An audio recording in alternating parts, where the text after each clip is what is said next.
Nous voulons donc poursuivre ce matin notre lecture du livre de la Genèse. Et nous avons vu la dernière fois que Jacob, le supplanteur, Jacob au caractère tortueux, est devenu Israël, c'est-à-dire le prince de Dieu, le vainqueur avec Dieu.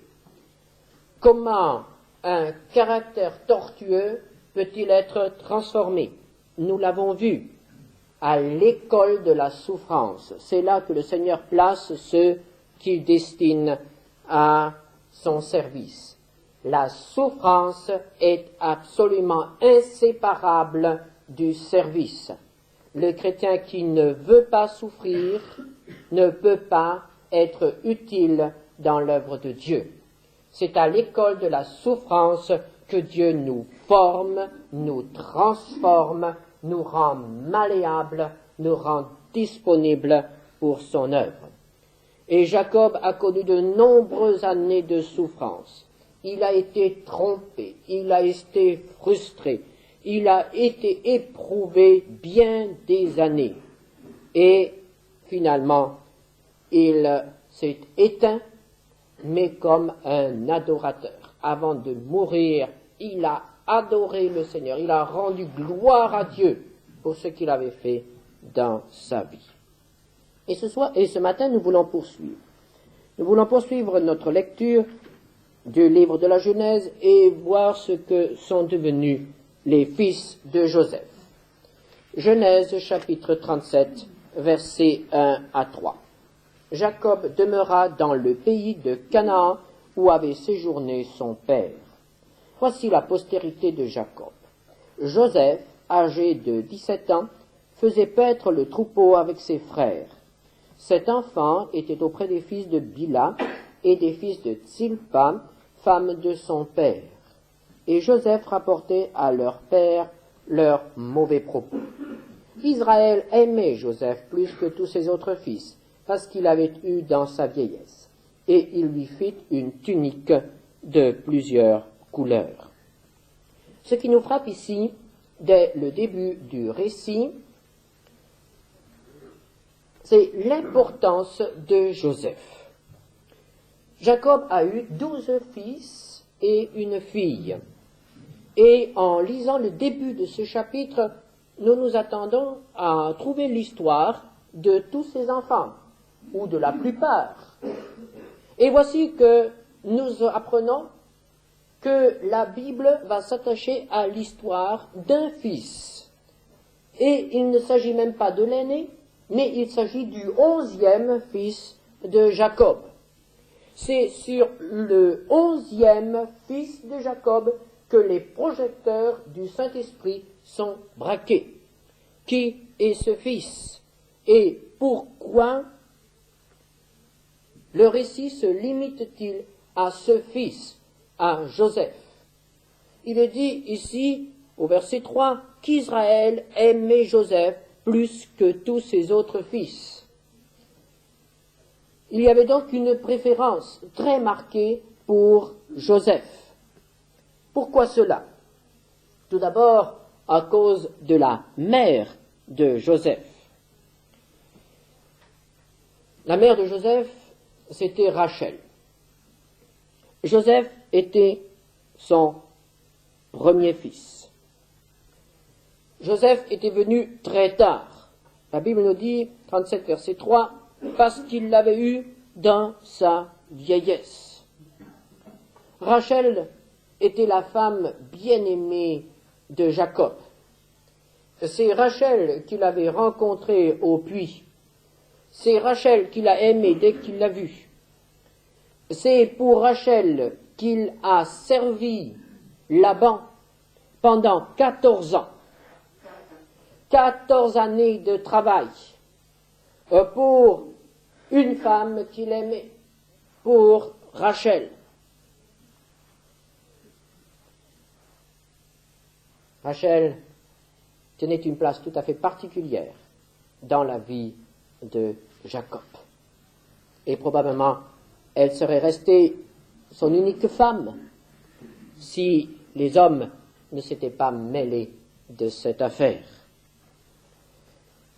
Mais Joseph est aussi le fruit du miracle. Dans Genèse 30, versets 1 et 2, nous lisons que Rachel était stérile. Et lorsque Rachel vit qu'elle ne donnait point d'enfant à Jacob, elle porta envie à sa sœur. Et elle dit à Jacob, « Donne-moi des enfants, ou je meurs. » La colère de Jacob s'enflamma contre Rachel, et il dit, « Suis-je à la place de Dieu qui t'empêche d'être féconde ?» Quel drame pour Rachel. Quel opprobre pour cette femme qui ne pouvait pas donner d'enfant à celui qu'elle aimait. Quel conflit aussi dans cette famille à cause de cette stérilité. Et Rachel, malheureusement, a aussi eu recours à des expédients, comme Sarah. Elle aussi a donné sa servante. Voici ma servante Bila. Et Jacob eut des enfants de la servante Bila. Et finalement, nous lisons que Dieu eut pitié de Rachel. Il est certain que Rachel a prié. Il est certain que Jacob aussi a prié. Et après avoir attendu longtemps, de nombreuses années, nous lisons au chapitre 30, verset 22, Dieu se souvint de Rachel, il l'exauça et il la rendit féconde. Elle devint enceinte et enfanta un fils et elle dit, Dieu a enlevé mon opprobre. Et elle lui donna le nom de Joseph, qui signifie qu'il ajoute, en disant que l'Éternel m'ajoute un autre fils. Voici pourquoi Jacob aimait Joseph. Il l'aimait à cause de Rachel. Mais il l'aimait encore pour une autre raison. En lisant ce que la Bible nous rapporte de la vie des autres fils, Ruben, Siméon, Lévi, Judas, nous voyons que ces fils de Jacob avaient hérité de leur père un caractère charnel. Certains étaient violents, ils étaient rusés, fourbes même. Certains étaient sans scrupules. Ces fils de Joseph étaient bien loin d'être des hommes spirituels. Pardon, ces fils de Jacob. Joseph était totalement différent de ses frères. Nous lisons qu'il ne prenait pas plaisir au mal. Il ne participait pas aux mauvais propos de ses frères. Joseph, nous le verrons, est un fils soumis. Joseph est tout imprégné de la crainte de l'Éternel. Joseph aime l'Éternel. Et nous trouvons dans le caractère de Joseph une très grande ressemblance avec Isaac, l'homme de paix, l'homme de repos. Et probablement que Jacob a vu cette ressemblance et il a compris que de tous ses fils, c'était Joseph qui était vraiment l'héritier spirituel. C'était Joseph qui était le porteur de la bénédiction choisie par Dieu. Joseph avait un caractère spirituel, alors que ses frères avaient un caractère charnel.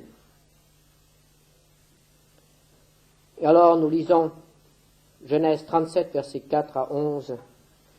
Ses frères virent que leur père l'aimait plus que tous, et ils le prirent en haine. Ils ne pouvaient lui parler avec amitié.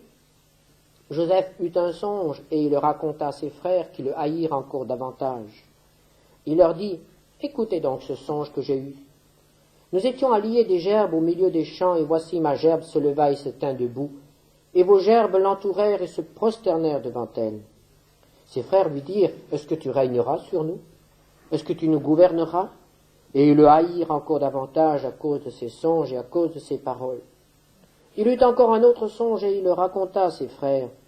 Il dit, j'ai eu encore un songe, et voici le soleil, la lune et 11 étoiles se prosternaient devant moi. Il le raconta à son père et à ses frères.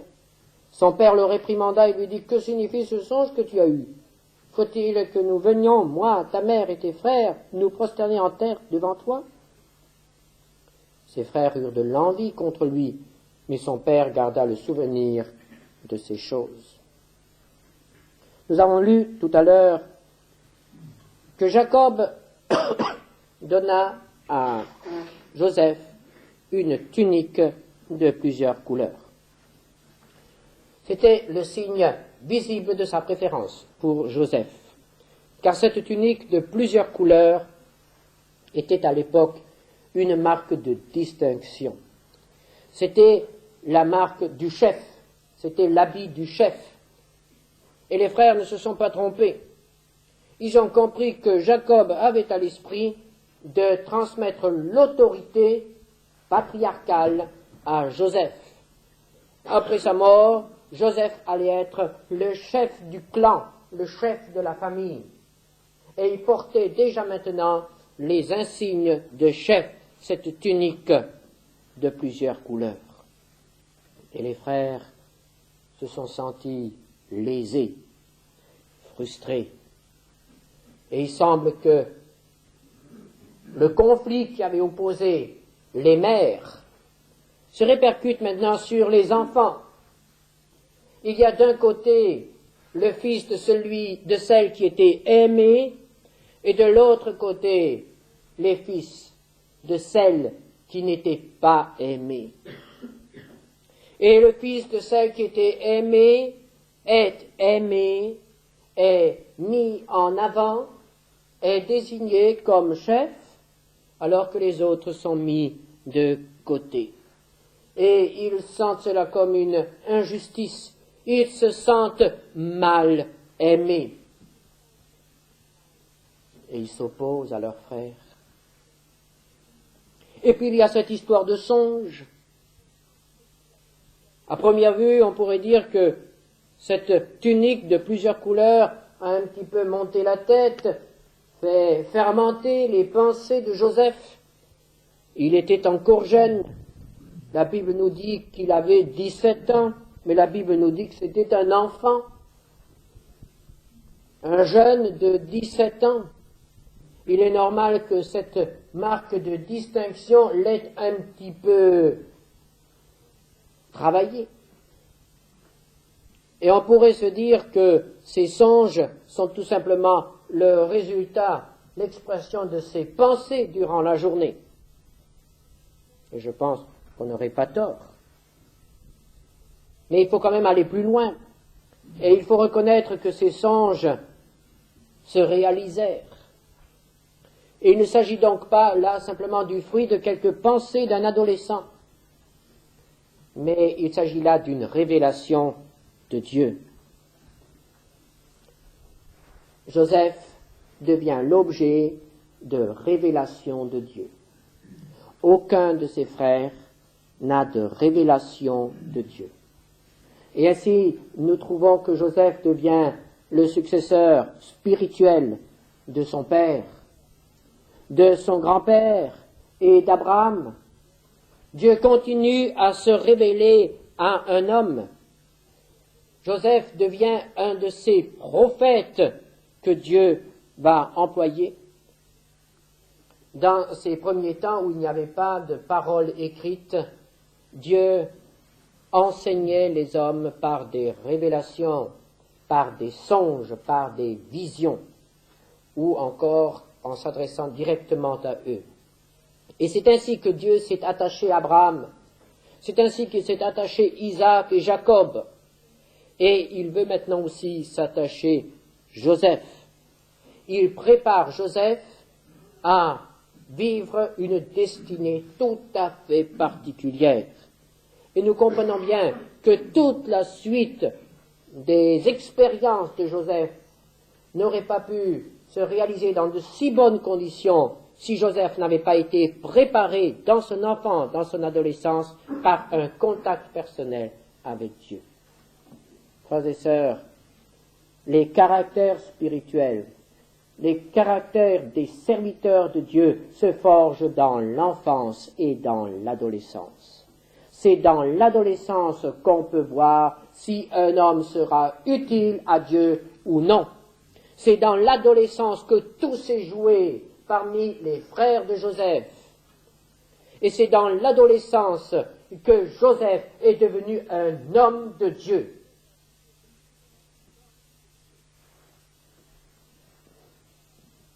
C'est avant d'avoir atteint la maturité que le caractère est marqué par des expériences spirituelles. Et c'est pourquoi il est absolument indispensable que nous soyons vigilants à la manière dont nos enfants et nos jeunes se développent dans le domaine spirituel. Et il faut que nous soyons non seulement vigilants, mais il faut que nous soyons exigeants.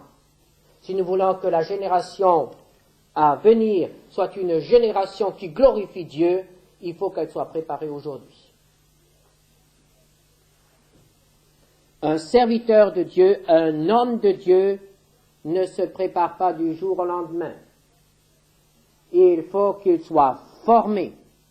Et s'il y a des choses qu'on n'a pas pu apprendre dans l'enfance et dans la jeunesse, on aura beaucoup de mal à le rattraper plus tard dans le domaine spirituel. La Bible dit que chez l'enfant, on peut déjà voir si sa conduite sera pure et droite. Et c'est vrai. Et ici, nous voyons que le choix s'est fait dans l'adolescence. Et c'était vrai aussi pour Jacob et Ésaü. C'est dans l'adolescence que le tri s'est fait. Il y a ceux qui sont portés vers les choses charnelles et ceux qui sont portés vers les choses spirituelles. Et il faut que nous sachions discerner ces choses. Isaac n'a pas su le discerner pour ses 2 fils, mais Jacob a su discerner cela parmi ses 13 enfants. Il a su trouver celui qui était spirituel.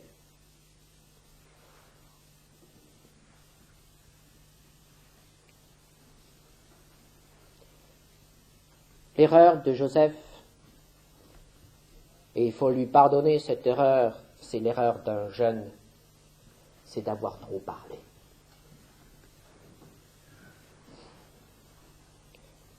Il n'aurait pas eu besoin d'aller raconter à ses frères les rêves qu'il faisait.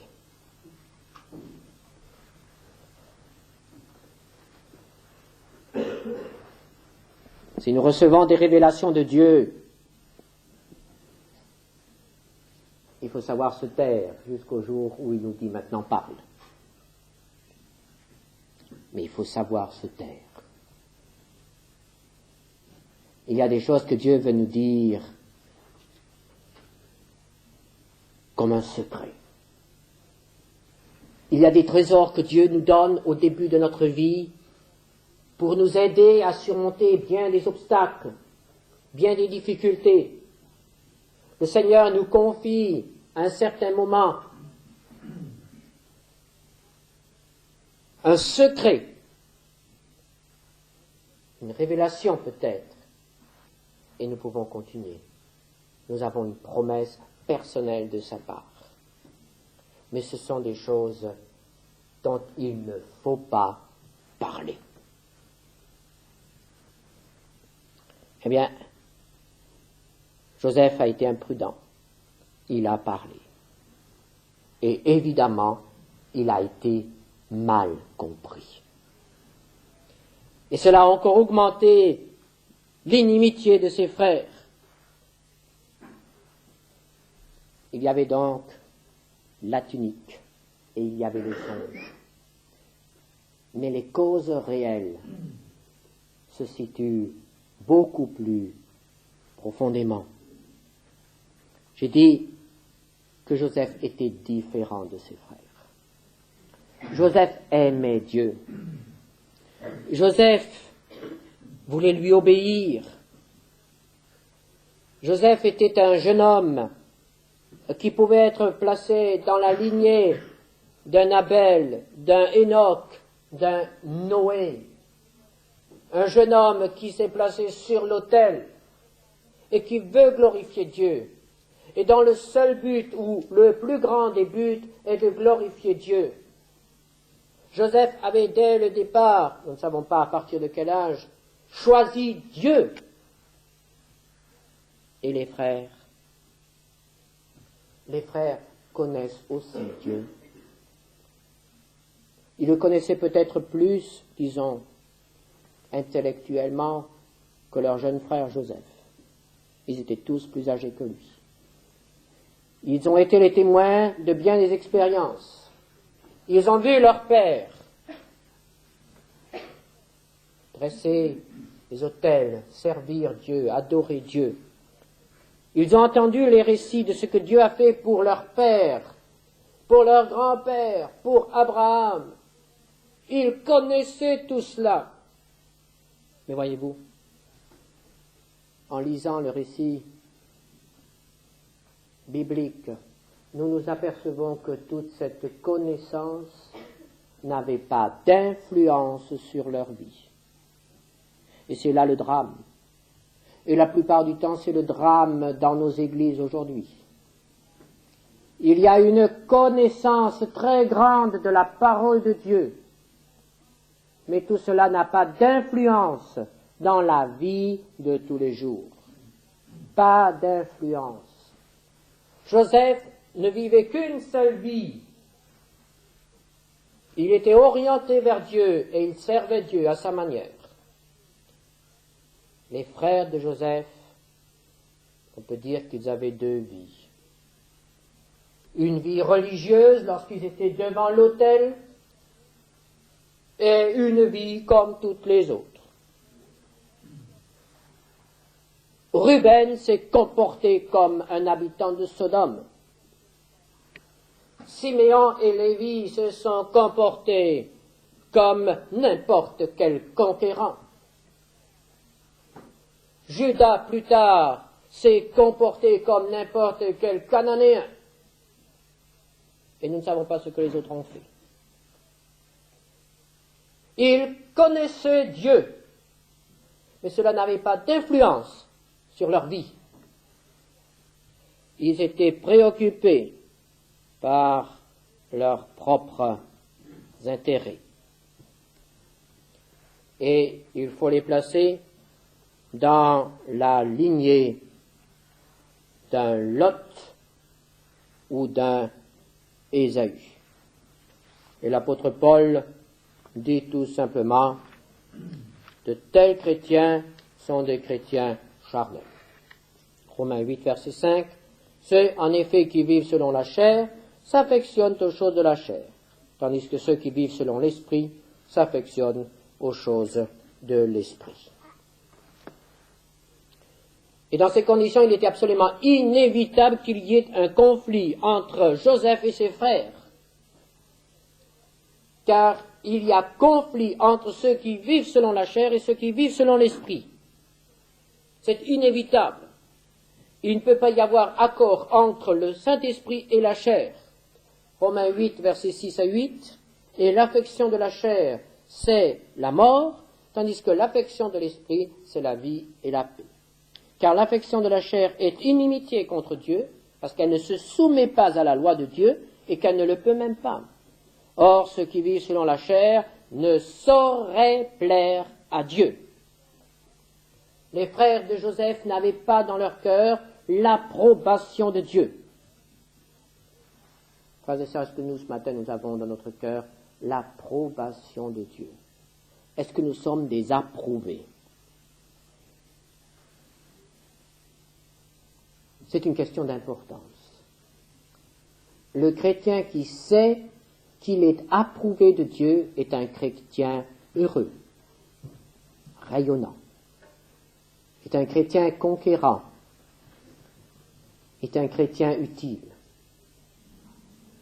Le chrétien qui est en doute quant à ses relations avec Dieu Le chrétien qui ne se sent pas approuvé de Dieu est un homme hésitant, craintif, toujours angoissé, ne sachant pas prendre de décision.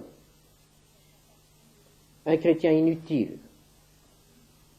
Sommes-nous approuvés de Dieu, frères et sœurs? Le témoignage du Saint-Esprit est-il favorable en nous?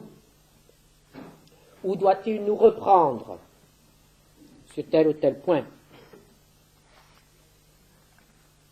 Le conflit entre Joseph et ses frères était inévitable, comme était inévitable le conflit entre Isaac et Ismaël. Galates 4, verset 29. De même qu'alors, celui qui était né selon la chair persécutait celui qui était né selon l'esprit, ainsi en est-il encore maintenant. Et malheureusement, dans bien des églises, il y a conflit entre les chrétiens charnels et les chrétiens spirituels. Et dans les familles, il y a conflit entre les chrétiens charnels et les chrétiens spirituels, entre ceux qui veulent vraiment servir Dieu et ceux qui trouvent qu'on peut servir Dieu tout en se servant soi-même. Quelle va être l'expression de ce conflit? Que va-t-il se passer? Genèse 37, verset 12 à 36. Les frères de Joseph étant allés à Sichem pour faire paître le troupeau de leur père, Israël dit à Joseph, tes frères ne font-ils pas paître le troupeau à Sichem? Viens, je veux t'envoyer vers eux. Et il répondit, me voici. Israël lui dit, va, je te prie, et vois si tes frères sont en bonne santé, et si le troupeau est en bon état. Et tu m'en rapporteras des nouvelles. Il envoya ainsi de la vallée d'Hébron, et Joseph alla à Sichem. Un homme le rencontra, comme il errait dans les champs. Il le questionna en disant, que cherches-tu? Joseph répondit, je cherche mes frères. Dis-moi, je te prie, où ils font paître leurs troupeaux. Et l'homme dit, ils sont partis d'ici, car je les ai entendus dire, allons à Dothan. Joseph alla après ses frères, et il les trouva à Dothan. Ils le virent de loin, et avant qu'il fût près d'eux, ils complotèrent de le faire mourir. Ils se dirent l'un à l'autre, voici le faiseur de songes qui arrive. Venez maintenant, tuons-le, et jetons-le dans une des citernes. Nous dirons qu'une bête féroce l'a dévoré, et nous verrons ce que deviendront ces songes. Ruben entendit cela, et il le délivra de leurs mains. Il dit, ne lui ôtons pas la vie. Ruben leur dit, ne répandez point de sang, jetez-le dans cette citerne qui est au désert, et ne mettez pas la main sur lui. Il avait dessein de le délivrer de leurs mains pour le faire retourner vers son père. Lorsque Joseph fut arrivé auprès de ses frères, ils le dépouillèrent de sa tunique, de la tunique de plusieurs couleurs qu'il avait sur lui. Ils le prirent et le jetèrent dans la citerne. Cette citerne était vide, il n'y avait point d'eau. Ils s'assirent ensuite pour manger. Ayant levé les yeux, ils virent une caravane d'Ismaélites venant de Galade. Leurs chameaux étaient chargés d'aromates, de baumes et de myrrhe qu'ils transportaient en Égypte. Alors Judas dit à ses frères, que gagnerons-nous à tuer notre frère et à cacher son sang? Venez, vendons-le aux Ismaélites et ne mettons pas la main sur lui, car il est notre frère, notre chair. Et ses frères l'écoutèrent. Au passage des marchands madianites, ils tirèrent et firent remonter Joseph hors de la citerne, et ils le vendirent pour 20 cycles d'argent aux Ismaélites qui l'emmenèrent en Égypte.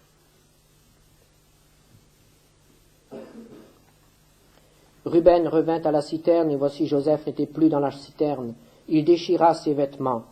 Retourna vers ses frères et dit, l'enfant n'y est plus, et moi, où irai-je? Ils prirent alors la tunique de Joseph, et ayant tué un bouc, ils plongèrent la tunique dans le sang. Ils envoyèrent à leur père la tunique de plusieurs couleurs, en lui faisant dire, voici ce que nous avons trouvé, reconnais si c'est la tunique de ton fils ou non. Jacob la reconnut et dit, c'est la tunique de mon fils, une bête féroce l'a dévorée. Joseph a été mis en pièces, et il déchira ses vêtements, il mit un sac sur ses reins, et il porta longtemps le deuil de son fils. Tous ses fils et toutes ses filles vinrent pour le consoler, mais il ne voulut recevoir aucune consolation. Il disait, c'est en pleurant que je descendrai vers mon fils au séjour des morts. Et il pleurait son son Fils. Ce court passage est comme un miroir.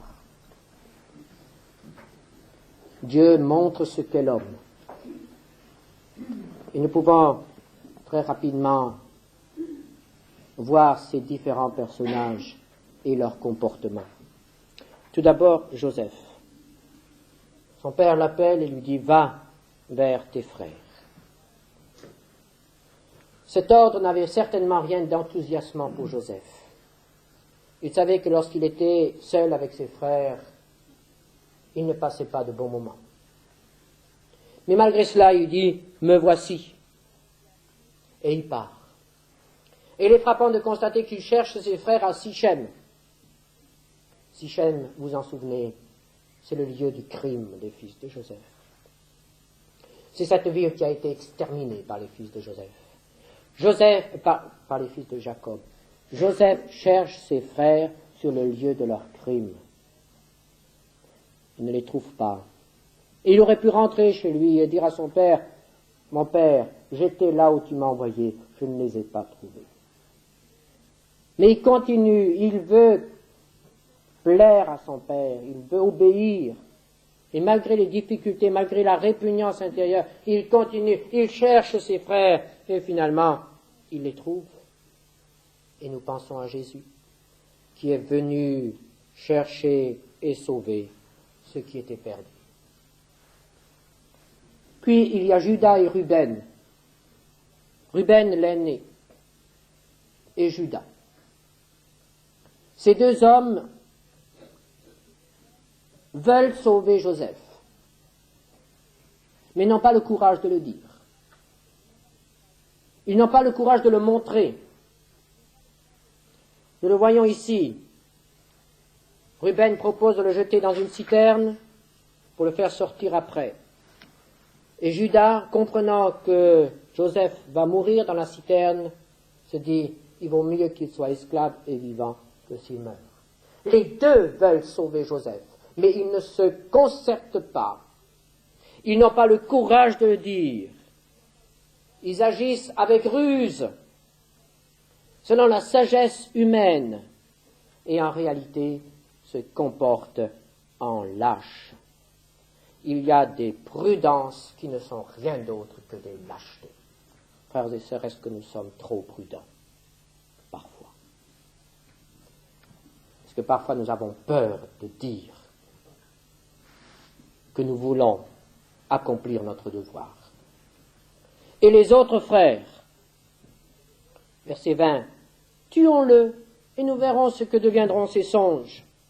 Ils le rendent responsable de ses songes. Ils veulent empêcher la réalisation du plan de Dieu. Pensons aux sacrificateurs qui ont dit, en clouant Jésus sur la croix, ils ont dit, s'il est fils de Dieu, qui descendent de la croix, les croyants charnels pensent pouvoir empêcher l'œuvre du Saint-Esprit par les croyants spirituels. Un peu plus loin, ils le dépouillèrent de sa tunique, de la tunique de plusieurs couleurs qu'il avait sur lui. Et là, nous voyons cette hostilité. Ils veulent le dépouiller de cette marque extérieure de supériorité. Ils s'en prennent à cette tunique. Oh, comme nous reconnaissons le cœur de l'homme. Et puis il est dit, quand ils le jetèrent dans la citerne, ils s'assirent et mangèrent. Peut-être que Joseph leur avait apporté quelques petites bonnes choses de la maison. Ils l'ont jeté dans la citerne et ils ont mangé les bonnes choses. Et Joseph ne s'est pas tu, car plus tard, au chapitre 42, verset 21, les frères se dirent l'un à l'autre, « Oui, nous avons été coupables envers notre frère, car nous avons vu l'angoisse de son âme quand il nous demandait grâce et nous ne l'avons point écouté. » Joseph les suppliait d'avoir pitié de lui. Et eux se sont assis et ils ont mangé. Ah, la dureté du cœur humain. Et après, il est dit qu'ils le vendirent comme un esclave pour 30 cycles d'argent. Et ils se sont enrichis sur le compte de leurs frères. Et lorsque Jacob pleure, nous lisons « Tous ses fils et toutes ses filles vinrent pour le consoler. »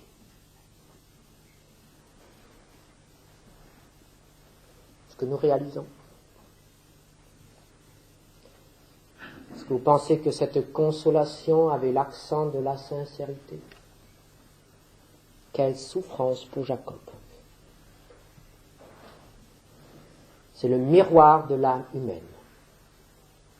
Frères et sœurs, plongeons nos regards dans ce miroir. N'ayons pas peur de ce qu'il nous montrera à notre sujet et demandons à Dieu, au Saint-Esprit, de transformer notre cœur pour faire de nous des natures spirituelles. Amen.